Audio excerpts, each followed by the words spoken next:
बिस्मिल्लाहिर्रहमानिर्रहीम। अस्सलाम वालेकुम स्टूडेंट्स, कैसे हैं आप लोग? उम्मीद है आप लोग सब खैरियत से होंगे, ठीक ठाक होंगे। आज हमने चैप्टर नंबर 5 की मशक 5.1 को शुरू करना है।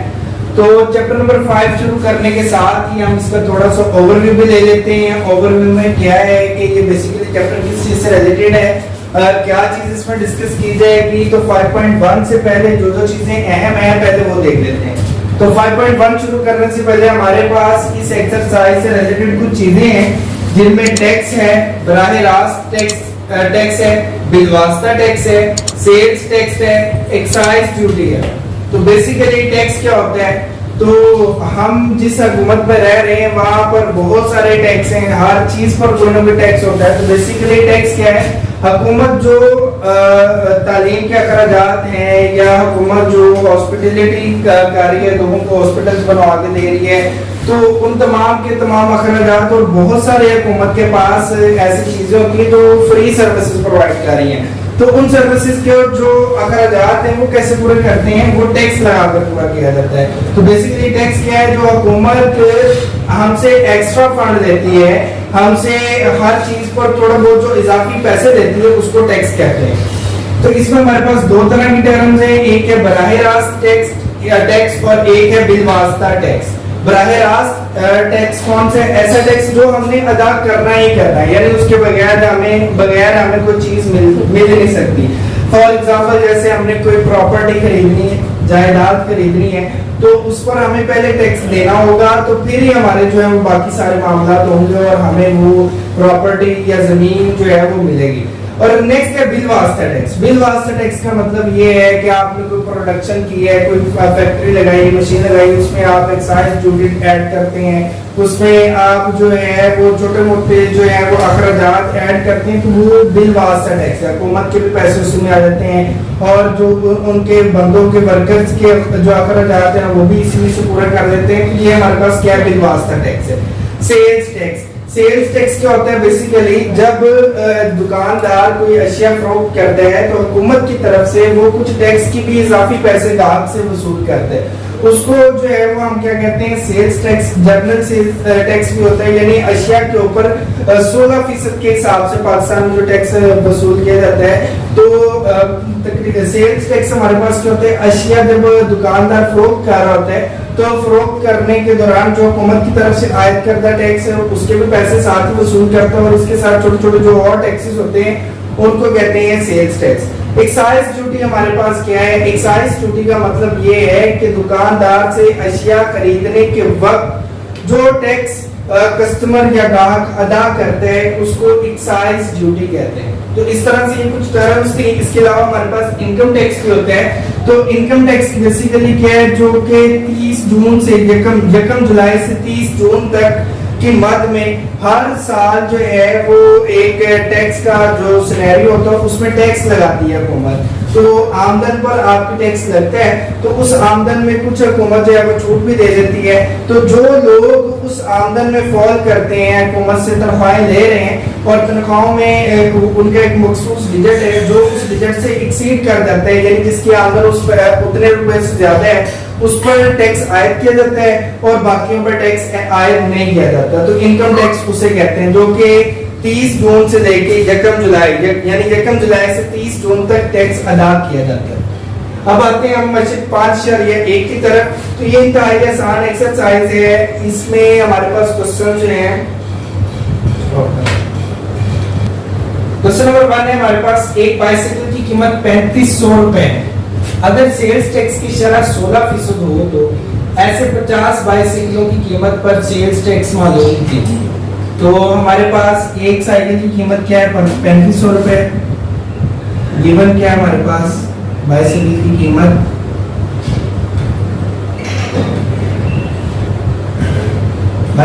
कीमत है 3500 रुपए। सेल्स टैक्स कितना है? वो है जी 16%। और टोटल बाइसिकलों की कीमत, कुल बाइसिकल कितनी है? 50। तो हमने क्या करना? 50 बाइसिकलों की कीमत पर 16% के हिसाब से सेल्स टैक्स फाइंड करना। तो पहले हम टोटल वैल्यू निकाल लेते हैं कि 50 बाइसिकलों की कीमत क्या है। तो 50 बाई सेकंडों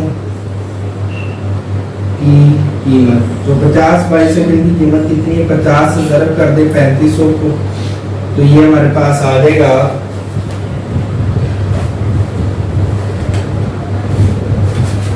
50 ज़रब 3500 बराबर है 1,75,000 रुपये। तो अब हमने इस पर क्या फाइंड करना है? 16% के हिसाब से सेल्स टैक्स। तो सेल्स टैक्स वो कितना अदा करेंगे? Sales tax is equals to 16% ज़रब 1,75,000।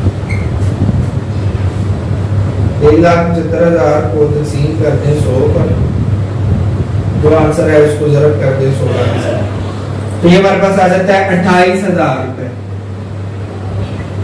तो सेल्स टैक्स जो अदा करेगी 50 बाई सैकड़ों पर वो है 28,000 रुपए। आसान सा क्वेश्चन था। नेक्स्ट क्वेश्चन है हमारे पास कि अगर एक एयर कंडीशनर की कीमत जो है वो 40,000 रुपए हो तो इस पर 16% की शरह से सेल्स टैक्स की रकम मालूम कीजिए। मजीद एयर कंडीशनर की कीमत बमा सेल्स टैक्स भी मालूम कीजिए। तो इसमें हमारे पास गिवन क्या है? एयर कंडीशन की कीमत क्या है? एयर कंडीशन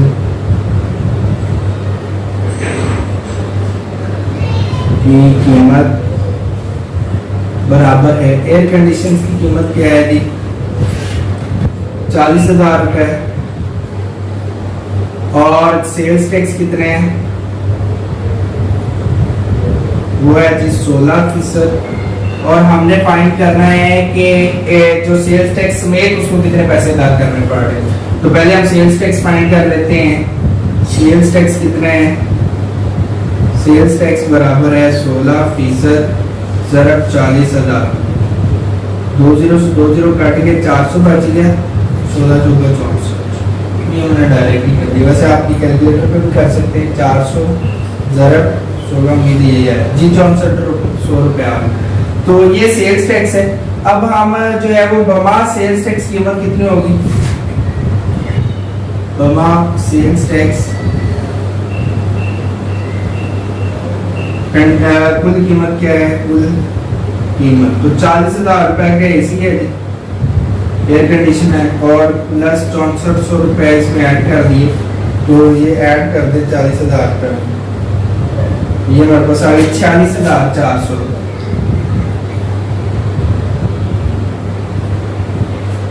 तो ये भी सॉल्व हो गया। क्वेश्चन नंबर 6 है हमारे पास कि एक शख्स की सालाना कुल आमदन 4,30,000 रुपए है। अगर उसे कुल काबिल अदा टैक्स पर 3,000 रुपए छूट दी जाती हो तो उसे 4.5% की शरह से कितना इनकम टैक्स अदा करना होगा। तो उसे काबिल अदा टैक्स पर जो 3,000 रुपए की छूट दे दी गई है। तो हमारे पास जो है कुल आमदन कितनी है?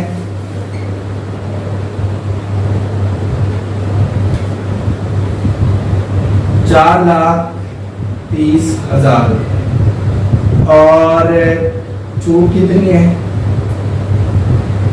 3,000 रुपए। 4,30,000 रुपए। एक सेकंड, मुझे लगा जैसे 3,030,000 रुपए तो 4,30,000 है, तो 3,000 रुपए उसकी छूट है काबिल अदा टैक्स पर। काबिल अदा टैक्स पर छूट जो है वो 3,000 रुपए है। तो सेल्स टैक्स कितना है? इनकम टैक्स कितना है?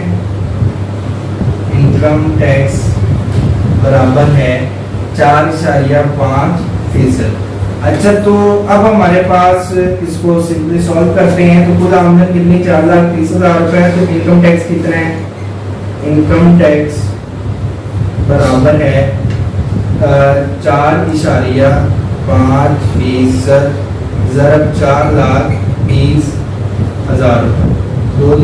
2 काटेंगे 4300 रुपए आ गए। 4300 को हम मल्टीप्लाई कर लेते हैं 4.5 से। 4300 मल्टीप्लाई बाय 4.5, ये हमारे पास आ गया 19,350 रुपए। इसमें से जो है वो काबिल अदा टैक्स यानी 3,000 रुपए की छूट है हमारे पास, तो वो कितना टैक्स अदा करेगा? तो कुल टैक्स बराबर 19,350 में से 3,000 रुपए की उसको छूट दे देगी, तो माइनस करेंगे 3,000 रुपए, ये हमारे पास आ जाएगा 16,350 रुपए।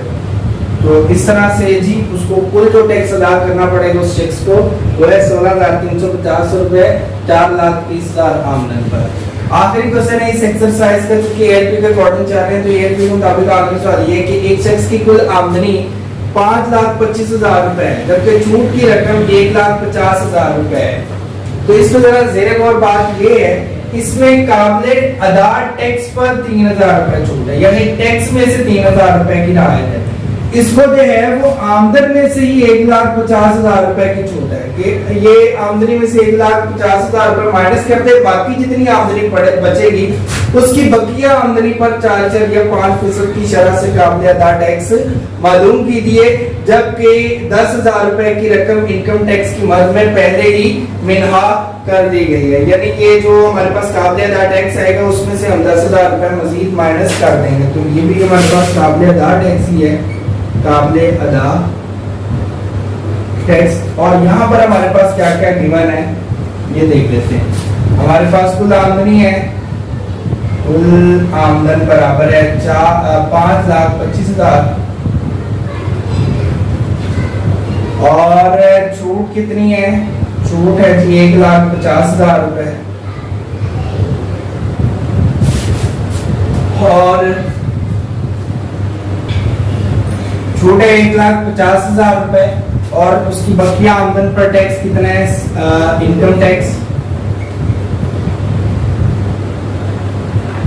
इनकम टैक्स है 4.5% की शरह पर, और इन काबिल अदा इनकम टैक्स की मद में कितने रुपए काट दिए गए हैं, जो है वो काबिल अदा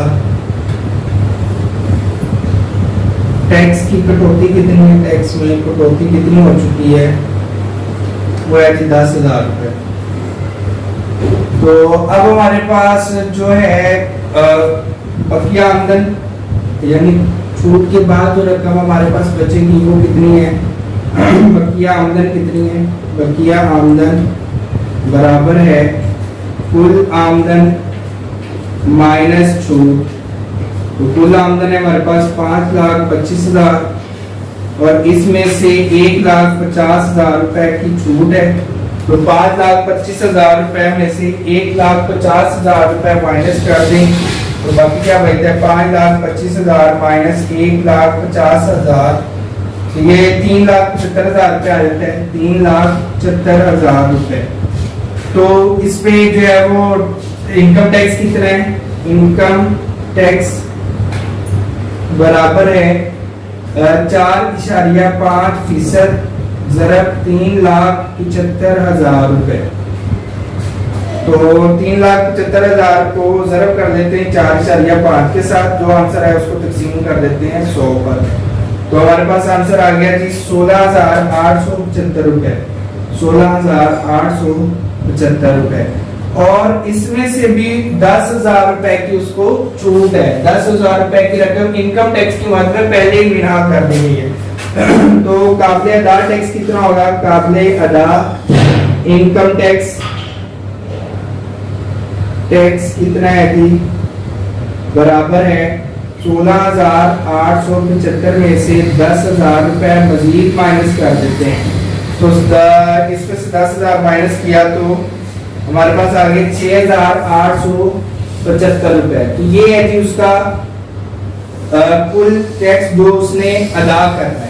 तो काबिले अदा इनकम टैक्स हमारे पास कितने हैं, 6,875 रुपए। तो इस तरह से ये हमारे पास क्वेश्चन नंबर 8 भी अपने किताब को पहुंचा। तो चैप्टर नंबर 5 के 4 क्वेश्चन थे जो हमने इस लेक्चर में कंप्लीट किए हैं। उम्मीद है आप लोगों को समझ आई होगी। आप लोगों को कोई भी कंफ्यूजन हो, कोई भी कॉम्प्लेक्सिटी हो तो आप लोग कमेंट बॉक्स में पूछ सकते हैं। अपना ख्याल रखिए। अल्लाह हाफिज।